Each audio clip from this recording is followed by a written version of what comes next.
भंडारा जिले में तापमान इस समय 42 डिग्री सेल्सियस तक पहुंच चुका है और मौसम विभाग ने आगामी दिनों में यह तापमान 46 से 48 डिग्री सेल्सियस तक पहुंचने की संभावना जताई है। लू, उष्माघात के संभावित खतरे को देखते हुए जिला स्वास्थ्य विभाग द्वारा 45 लू उपचार कक्षों हीट स्ट्रोक वार्ड की स्थापना की गई है। इन उपचार कक्षों में 33 प्राथमिक स्वास्थ्य केंद्र, 7 ग्रामीण अस्पताल, 2 उप जिला अस्पताल, 1 जिला अस्पताल और 2 शहरी स्वास्थ्य केंद्र शामिल हैं। फिलहाल किसी भी कक्ष में कोई मरीज भर्ती नहीं है, लेकिन पिछले वर्ष 27 लोग लू से पीड़ित हुए थे, जिनमें से 4 लोगों की दुर्भाग्यवश मृत्यु हो गई थी। इसीलिए इस वर्ष विशेष सावधानी बरती जा रही है। अप्रैल, मई और जून महीने लू की दृष्टि से सबसे संवेदनशील माने जाते हैं। इसी कारण इन कक्षों में पर्याप्त दवाइयां, कोल्ड स्टोरेज उपकरण, बेड्स, विशेषज्ञ डॉक्टर और प्रशिक्षित स्टाफ को तैनात किया गया है।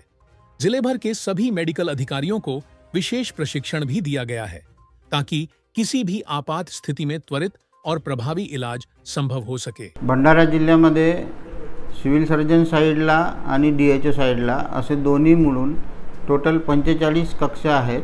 त्या 45 कक्षामध्ये उष्माघाताचे जे रुग्ण येतात आपल्याकडे तपासणी करता किंवा भरती करता येतात, त्याच्यासाठी सर्व सुविधा उपलब्ध केल्या गेलेल्या आहे।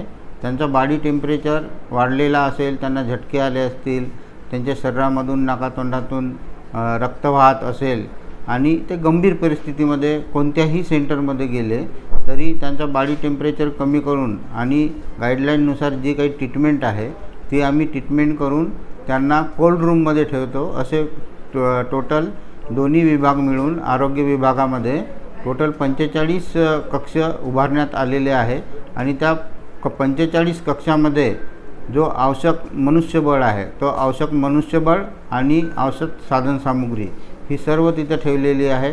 औषधोपचार आणि इतर सर्व बाबी नेहमी तत्पर आहेत, परंतु आजपर्यंत आपल्या 45 ज्या कक्षा आहे 45 कक्षामध्ये एकही रुग्ण भरती झालेला नाही।